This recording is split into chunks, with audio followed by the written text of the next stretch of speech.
കോഴിക്കോട് ചിന്താവളപ്പിലെ ട്രാവൽസിൽ നിന്ന് ബേപ്പൂർ സ്വദേശി ബിജുവിനെ തട്ടിക്കൊണ്ടുപോകുന്നതിന്റെ ദൃശ്യങ്ങൾ പുറത്ത്. സംഭവത്തിൽ 5 പേരെ കസബ പോലീസ് മലപ്പുറം കരുവാരക്കുണ്ടിൽ വെച്ച് അറസ്റ്റ് ചെയ്തിരുന്നു. മിഥില ബാലനാണ് ചേരുന്നത് കോഴിക്കോട് നിന്ന് വിവരങ്ങളുമായി. ആ ദൃശ്യങ്ങളാണ് ഇപ്പോൾ പ്രേക്ഷകർ കാണുന്നത്. ബലമായി തട്ടിക്കൊണ്ടുപോകുന്നതിന്റെ ദൃശ്യങ്ങളാണ് നമ്മൾ കാണുന്നത്. മിഥില ബാലൻ ചേരുന്നുണ്ട്. മിഥില, ബലമായി തന്നെ പിടിച്ചു കൊണ്ടുപോവുകയാണ്. ഈ സംഭവത്തിൽ 5 പേർ അറസ്റ്റിലായിരുന്നു. അവരെ ഈ ദൃശ്യങ്ങളിൽ കാണുന്നുണ്ടോ? തീർച്ചയായും സ്മിത, കഴിഞ്ഞ ദിവസമായിരുന്നു ഇത്തരത്തിലുള്ള ഒരു സംഭവം ഉണ്ടായത്. കോഴിക്കോട് ചിന്താവളപ്പിൽ വെച്ച് ട്രാവൽസിൽ ജീവനക്കാരനായ ബിജുവിനെ, ബേപ്പൂർ സ്വദേശി ബിജുവിനെയായിരുന്നു ഇത്തരത്തിൽ ബലം പ്രയോഗിച്ച് കാറിൽ കടത്തിക്കൊണ്ടുപോയത്. കരുവാരക്കുണ്ടിലേക്കായിരുന്നു കടത്തിക്കൊണ്ടുപോയിട്ടുണ്ടായിരുന്നത്. ആ കാറിൽ കടത്തുന്ന ദൃശ്യങ്ങളാണ് ഇപ്പോൾ നമ്മൾ കാണുന്നത്.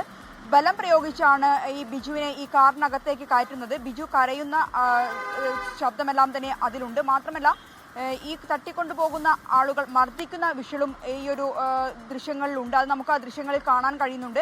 5 പേരായിരുന്നു ഈ സംഭവത്തിൽ അറസ്റ്റിലായിട്ടുണ്ടായിരുന്നത്. സാമ്പത്തിക ഇടപാടുമായി ബന്ധപ്പെട്ട ഒരു തർക്കം, അല്ലെങ്കിൽ സാമ്പത്തിക ഇടപാടായിരുന്നു ഇത്തരത്തിൽ ബിജുവിനെ തട്ടിക്കൊണ്ടുപോകാൻ കാരണമായിട്ടുണ്ടായിരുന്നത്. ആലപ്പുഴ സ്വദേശി ശ്യാംകുമാറിൽ നിന്നും ബിജു 5 ലക്ഷം രൂപ വാങ്ങിയിട്ടുണ്ടായിരുന്നു.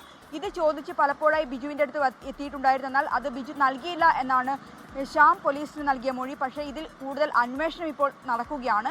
ഈ സമയത്ത്, ഈ തട്ടിക്കൊണ്ടുപോകുന്ന സമയത്ത് ഈ പാളയത്തെ ചിന്താവളപ്പിന് മുന്നിലുള്ള ആ ദൃശ്യങ്ങളാണ് ഇപ്പോൾ പുറത്തു വന്നിട്ടുള്ളത്. സ്മിത. യെസ്.